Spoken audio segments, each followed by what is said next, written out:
Hello, everyone, and welcome to the show. The word stability was extensively used in the year 2025 to describe the state of the Nigerian economy, from government officials to politicians, economists, and business leaders, but perhaps with the exception of the man on the street. Join me as we examine the balancing act of economic transformation agenda of President Bola Ahmed Tinubu as yet another calendar year comes to a close.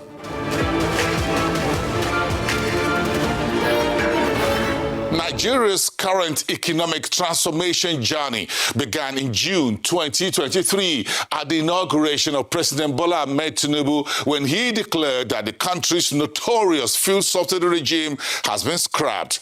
And on June the 14th, the central bank announced the collapse of all exchange rate segments into a new single window. Those were profound and earth-shaking economic reforms that have come to define the current path of the Nigerian economy, even as 2025 comes to a close. In resetting our country for sustainable growth, we ended the corrupt fuel subsidy and multiple foreign exchange rates that created massive incentive for a rentier economy, benefiting only a tiny minority.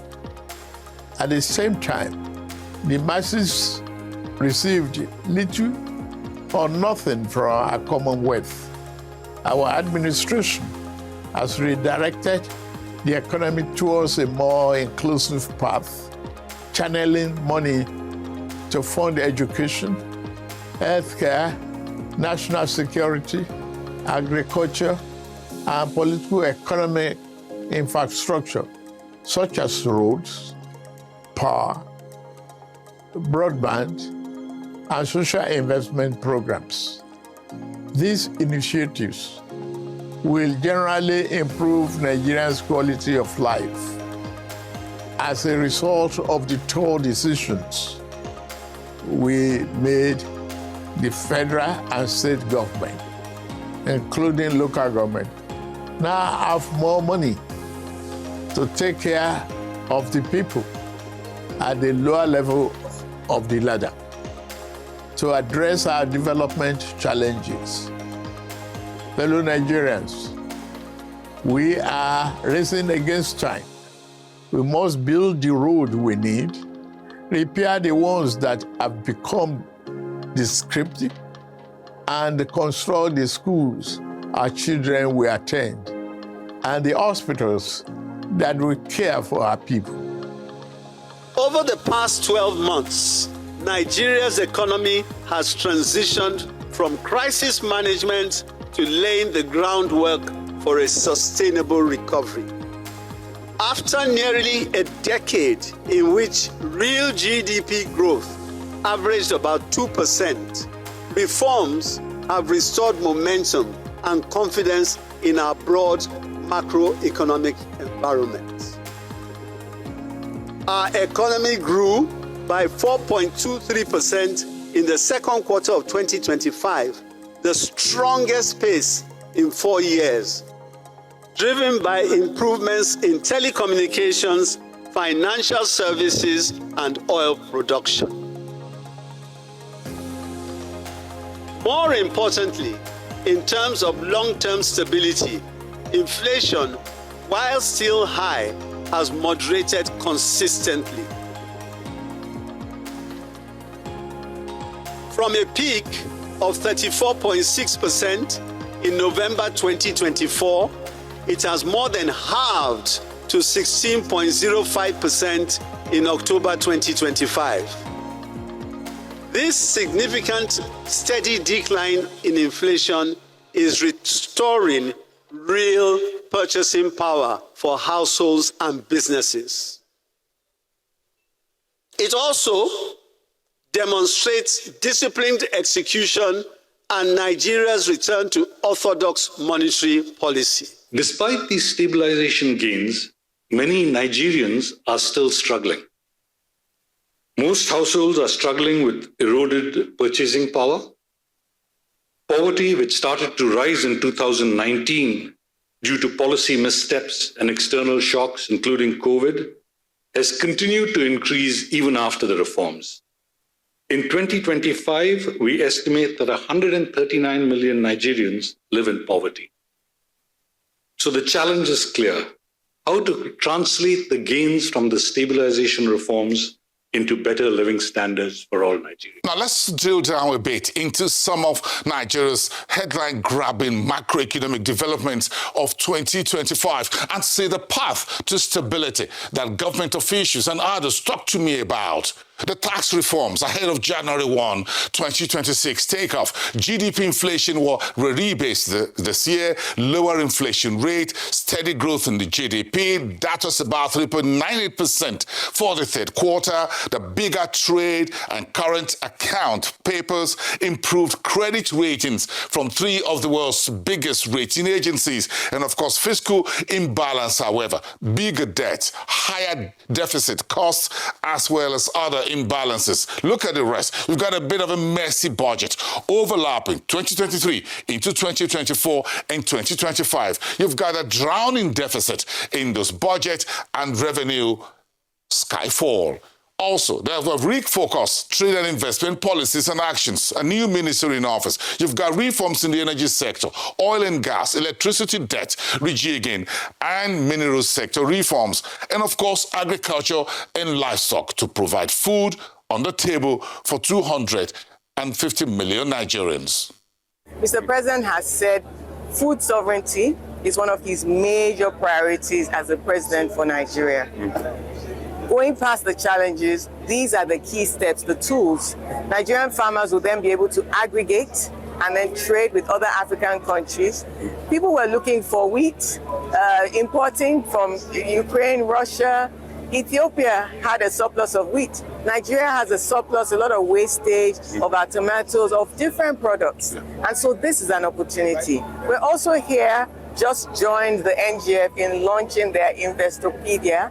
They've worked with African Bank to create a fund for all 36 states and the FCT to make sure that investors can come to their states. The governors need to deliver for their people, and so they're committed to doing this. So Investopedia is an important one that will be taken also onto the global stage. We'll be at UNGA later this month. This will feature prominently. So these are some of the things. We launched our 5-year AFCFTA report, implementation report.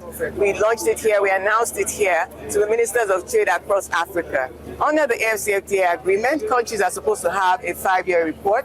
When the Secretary General visited Nigeria on the 16th of January, I told him that we were going to do this. And so bringing it here and saying, look, we did it. The good, the bad, the ugly, wherever Nigeria is, you have it here. So we're able to announce to other ministers of trade that we're happy to show peer learnings. We're happy to show how we're now going forward with our roadmap, what has worked, what hasn't worked. The biggest headline this year would be, I think, the tax that was passed, the tax bill that was passed and proposed to commence in 2026. But outside that, I think most especially was the outcome of all the effects of all the restructuring that happened when this administration actually took over. So I think we started seeing the effect of some of those restructuring that pivoted from 2024 into 2025. I think for me, that's actually the biggest thing in terms of the oil subsidy removal, in terms of the harmonizations of the currency, and every other things that the government has done in terms of macroeconomic restructuring from the monetary policy space into fiscal side. I think we started seeing the effect in 2025, and that's big enough. Because if you look at the inflation number as we're coming from 2024, the GDP number as we're coming from 2024 till now, that has created a massive impact in the economy. And if you look at what happened prior to 2025 January, when the administration took over and they did all the alignment in terms of what the restructuring, you agree with me that the country was bleeding seriously. And it was affecting the populace. At the point, I think it wasn't even up to like 6 months, people were actually crying for the president actually to leave.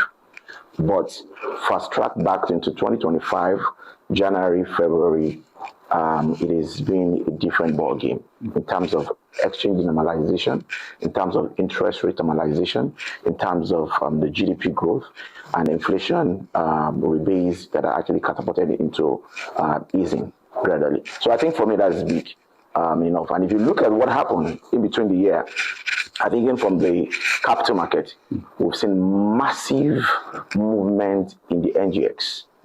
The massive movement in NGX actually was recorded in July when we noticed about 2,400 basis point movement points on one day. And arguably, in fact, let me reverse that. Statistically, the NGX index in Nigeria today is statistically one of the most performing indexes in the world. And that can happen without all these restructuring that happen from the macro side to the fiscal side that we saw. As an example for what we can become and the trajectory we're trying to aspire to in the palm oil space, or the oil palm space, Presco is certainly up there with the biggest of them.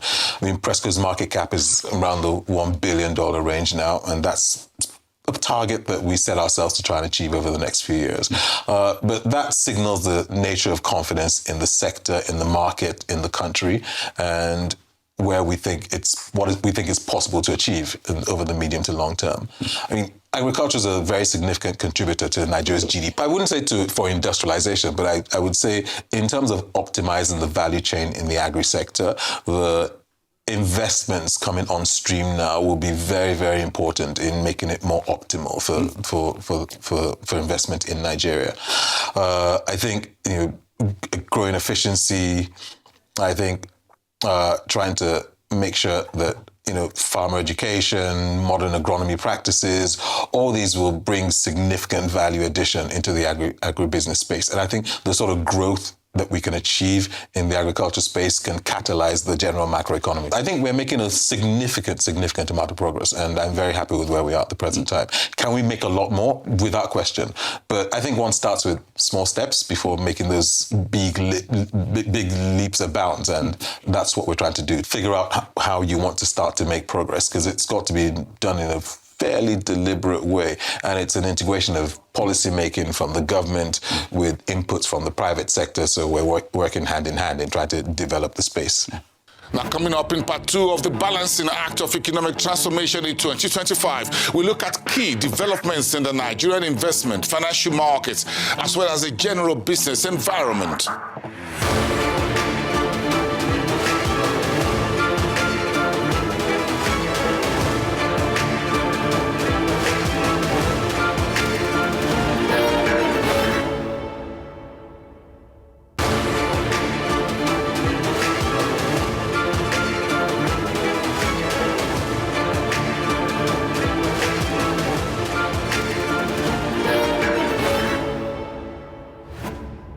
Welcome back to the show. Economists, investors, and business leaders agree that the year 2025 will pass as a good one on investment and the markets, thanks to the leadership of the Central Bank of Nigeria and other market regulators, even the president. That again is buttressed by what you call fiscal policy alignment on the part of the Minister of Finance and the Coordinating Minister of the Economy. So for a very long time, we're having what you call fiscal and monetary policy alignment, and I think that's good for the economy.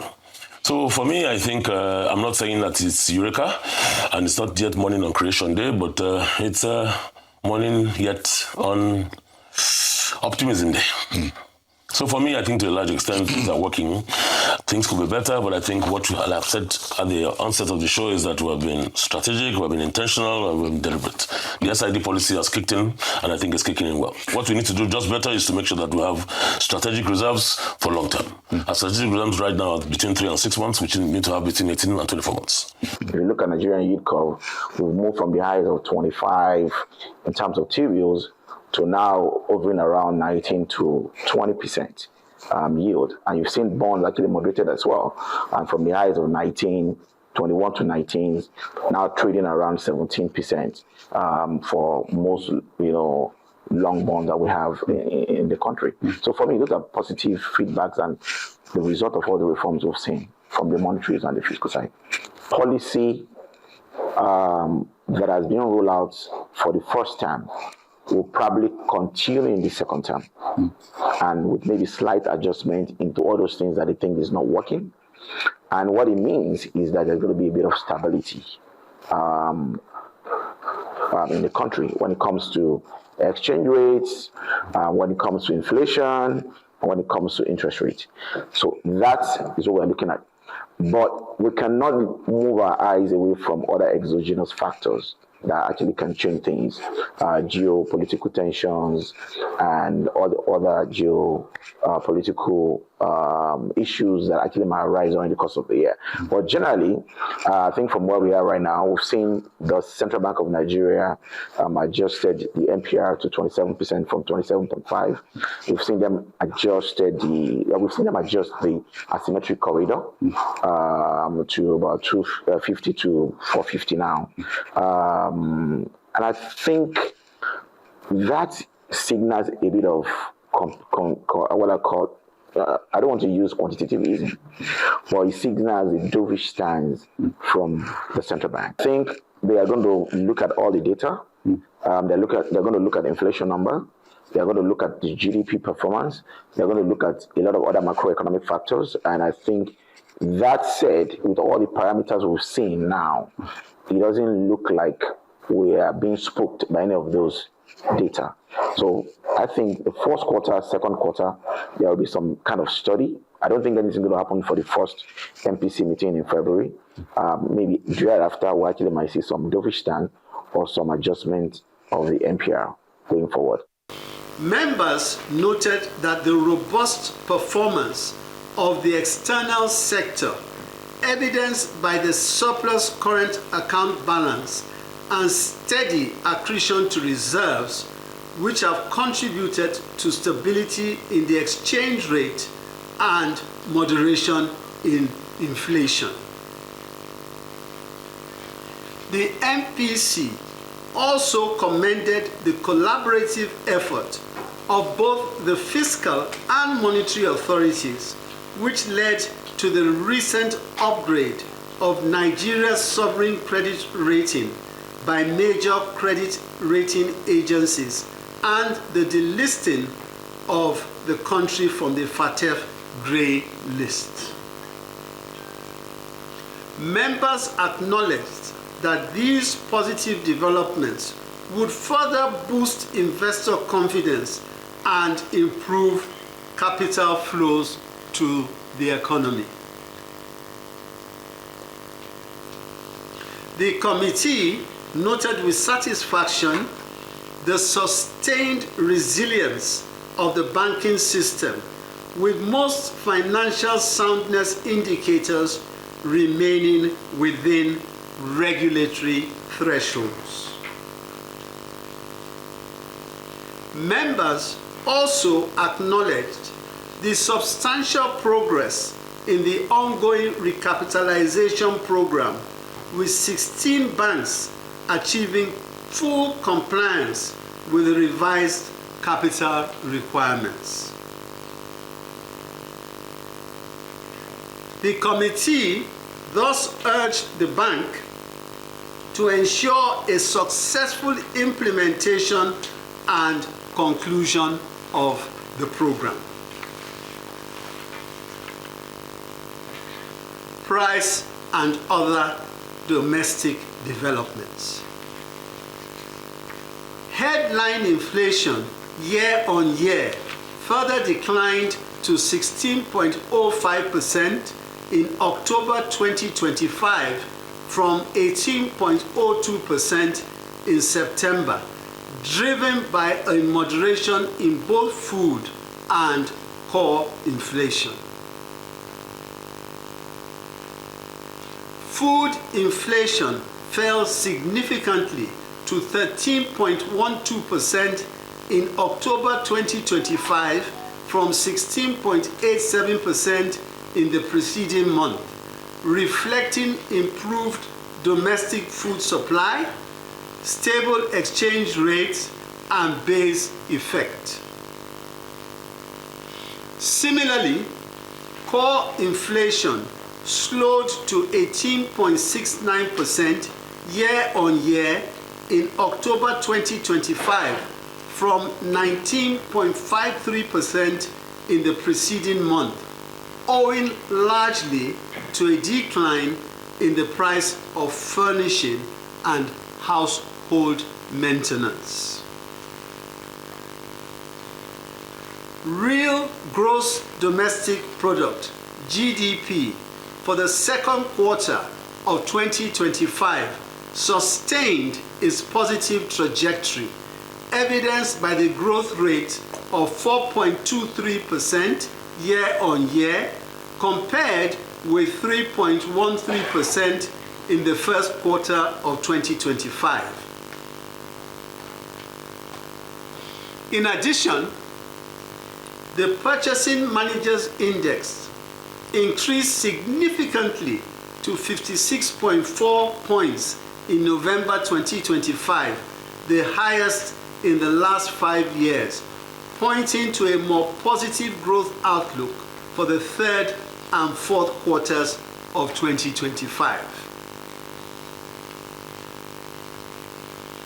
Gross external reserves increased by 9.19%, reaching a high of $46.70 billion on November 14, 2025, from $42.77 billion at the end of September 2025, sufficient to cover 10.3 months of import for goods and services. Let me share a few points that highlight the year 2025 for the business sector that take its cue largely from the macros and monetary policy developments. For example, the Dangote refinery came rebalancing fuel supply as well as the pricing at the pumps. You have steady Purchasing Managers Index all through the year, new deals, investments in oil and gas, as well as industrial goods. You got business confidence stability, but weak momentum. Listed companies emerging from brutal 2023-2024 reporting period, and industrial manufacturing remaining weak even within the third quarter GDP data. And of course, the big question, where are the jobs? But in spite of the ups and downs in the environment, the business executives I spoke with remained optimistic about the present stability and economic momentum that is expected to kick in. Currency stability. So currency stability is very important in terms of long-term planning for what we want to do. I think the last evaluation wasn't very helpful, but what it does now is, insofar as it's difficult when you're importing goods, what it gives you is a lower input base, so you're more competitive on the global market if you're exporting, and I think that's been very helpful. In the case of palm oil, we don't export anything. We don't export anything because of the supply-demand imbalance. So even if we double palm oil production locally over the next 2-3 years, we would still have a growing market for consumers locally. So I think that's very helpful. Also, palm oil is indexed to the global markets, priced in dollars. So the Naira stability is very helpful for understanding the nature of our income and long-term planning. Also, because we import the heavy industrial aspect of the CPO machinery, so the press, the mills, the sterilizers, those are priced in USD. So I think the Naira stability, the macro stability in terms of inflation is very helpful in making long-term plans. So our expectation is over the medium to long term, we should have price stability in terms of inflation, inflation going down, and stability in relation to the outlook on the exchange rate. It's very encouraging to see companies like Presco. Presco is investing significantly in our particular sector, and I think we're following in the footsteps of Presco. I mean, of course, our ambition is to overtake Presco over the next 5 years. But I think as an example for what we can become and the trajectory we're trying to aspire to in the palm oil space, or the oil palm space, Presco is certainly up there with the biggest of them. I mean, Presco's market cap is around the $1 billion range now, and that's a target that we set ourselves to try and achieve over the next few years. But that signals the nature of confidence in the sector, in the market, in the country, and where we think we think is possible to achieve over the medium to long term. In terms of optimizing the value chain in the agri sector, the investments coming on stream now will be very, very important in making it more optimal for investment in Nigeria. I think growing efficiency, I think trying to make sure that, farmer education, modern agronomy practices, all these will bring significant value addition into the agribusiness space. And I think the sort of growth that we can achieve in the agriculture space can catalyze the general macroeconomy. Don't forget, we've come out of 8 years of tiny to negative growth. And so you first have to stabilize, and then I think figure out how you want to start to make progress, because it's got to be done in a fairly deliberate way. And it's an integration of policy making from the government with inputs from the private sector. So we're working hand in hand in trying to develop the space. I will speak to one of the very, very few who are playing their game properly. I think that's a company called Ola Magri. Ola Magri has invested $45 million in setting up what you call a plant for soya bean extraction and soya crush facility. That's a $45 million investment. You can divide that by 145, which is the 1,450, which is what the exchange rate is right now, which aligns with the optimism again in the financial sector, where we have what you call monetary policy stability, which has been anchored singularly by the central bank governor. Now, the World Bank says in its second half report on Nigeria that the country needs to bridge the gap between macroeconomic progress and improved welfare of the people. Arise business producer Lillian Jijinki Agude reports on this in the third and final section of the show.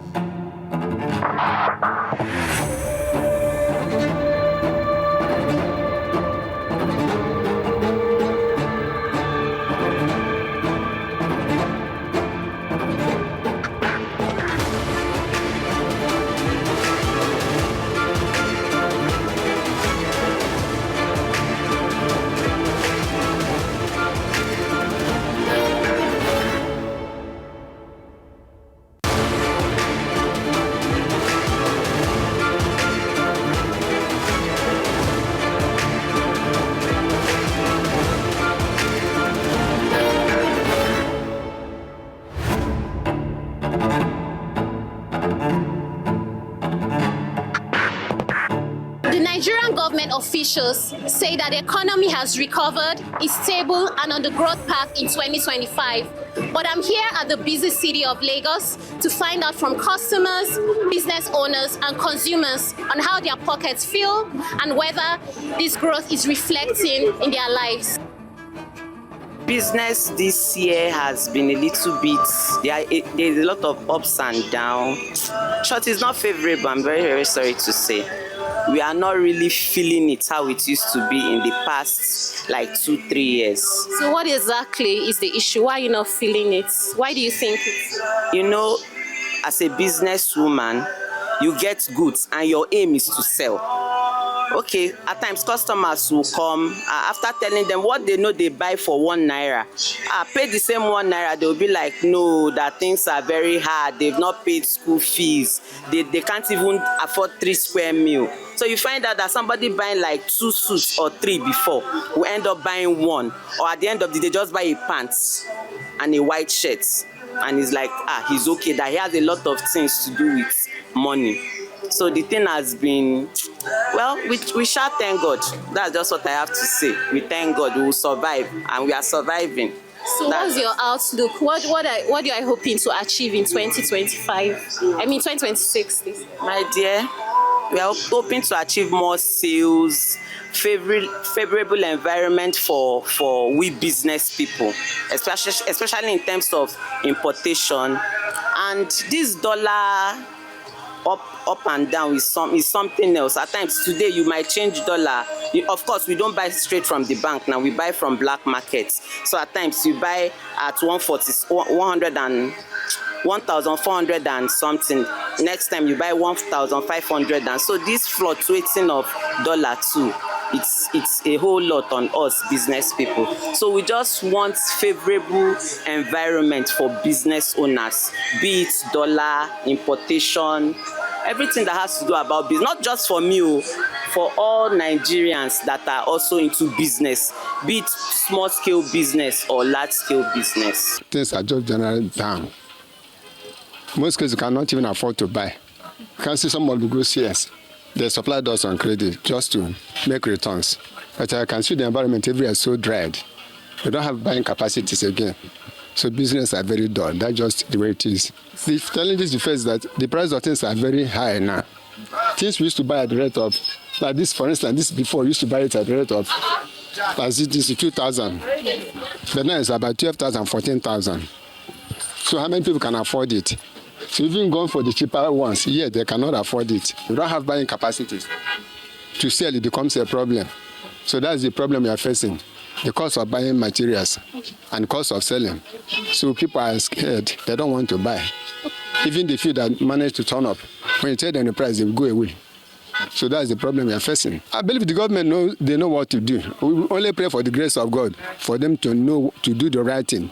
They're all mature, they know what to do. So may God give them the wisdom to do the right thing. That's our prayer. Some of the challenges is that, in fact, things has not been easy like that. When you go to market, you will sell finish. When you go to market that you bought 5,000, we see that they have increased it with 8,000 or 9,000. So before you know it, in fact, a lot of challenges.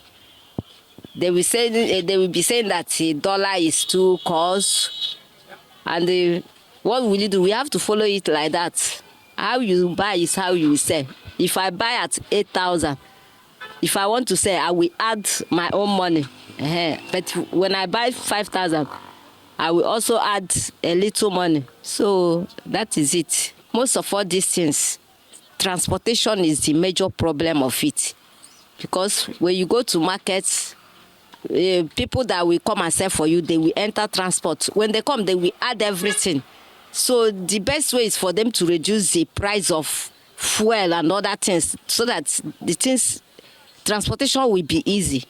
Transportation is most of the things that makes all this business to be higher and higher. I also spoke to low-income earners on how they feel about the economy this year. When I ask you about the prices of goods, I'm talking about maybe food, things you buy, your clothes, and how does it feel this year? Doesn't feel good though, because what we used to get for 200 before, you might be seeing it now for like 500. The cost of living wants to kill the living. Okay, so can you tell, if you are speaking to the government now, can you tell the government what they should do to make ordinary Nigerians' life easier for you right now? They should please do better. Or they should do better, because as it is now, the country is like, is hard. They should do better. At least let them do something. Things are very expensive. Some people cannot even feed, so let them do better. Like what exactly should they do better? Let them bring down the cost of goods, like food. Let them bring down the cost of food, fuel, house rent. So all those stuff, let them bring it down. So the government has been on TV saying that the economy has grown. Do you agree with them? It hasn't though, it hasn't grown. It hasn't, because as it is now, the salary we are earning is not even up to what we are spending daily. So let them do something about it. It has not been easy because a lot of things are being so expensive, both transport, both house rent, everything is totally expensive here in Nigeria. So if you had to speak to the government now and tell them what exactly you'd want or how they will improve your life, what would you say to them? They should actually normalize the whole things, because every day by day, everything is going up. So some people cannot actually afford it, both house rent. You can imagine a room self-cost should be up to 200 before, but now it's up to 650. That's a whole lot. Some people cannot even afford it. So it's way higher. More to talk about 5-bedroom flats or 2-bedroom flats. So it's so much expensive. Can you tell me what you expect in 2026 next year? What is your outlook for 2026? I actually expect them to do more good than the things that is happening around in Nigeria, because a lot of things are happening. People are seeing a lot of things so difficult because they cannot afford what they want. They cannot afford what to eat, you get. So the government, both the president, senators, everybody should put hands together and look into the case and know how to put things in order for people to live more better than we were actually living better before, but now a whole lot of things have been so difficult. I think they should do more good to us. I also spoke to customers on how they feel about the economy. Every year, everything goes up. So everything just rise up every year. Even let's say every day, sir, because if you came to market today, you buy something at an exact price. Coming to market tomorrow, you might not see it at the same price again. So you are asking about last year. So it gets up, it rises up maybe every day. So let me say it every day. We thank God. It's been hard and difficult most times, and most times we seek the face of God.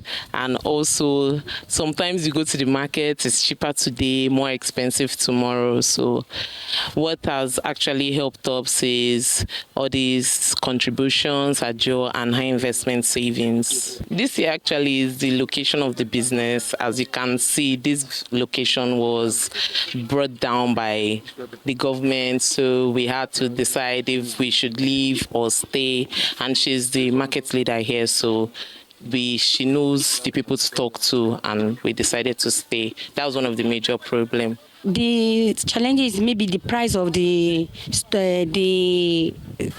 stock is up, down, go up, go down. So we do manage. I'm sure we all know what is going on in our country right now, and especially with the festive season, it's really not been funny. The year has been a whole lot, but I think we're grateful for life. But if I talk about the economics, then I don't even know where to start from, but I think basically we are all just surviving. We're all just surviving.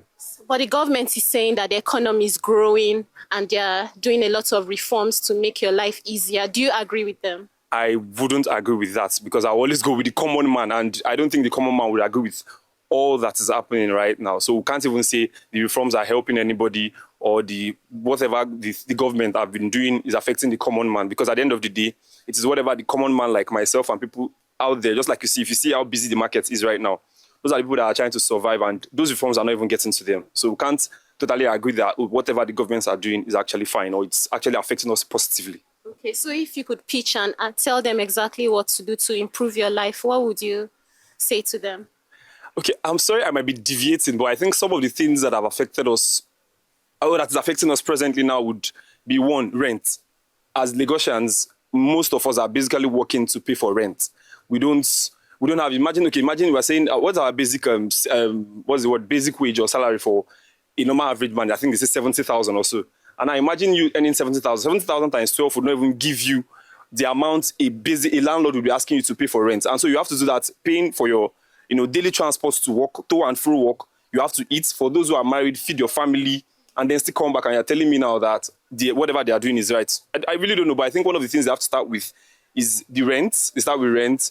And then, just like you said, the reforms should touch or should affect the common man positively. So it should not be a reform that will only come online to say, oh, the government did this or the government did that. Just like the old tax thing that we've been hearing about, if it is right or wrong, we don't even know what is even going on at this point.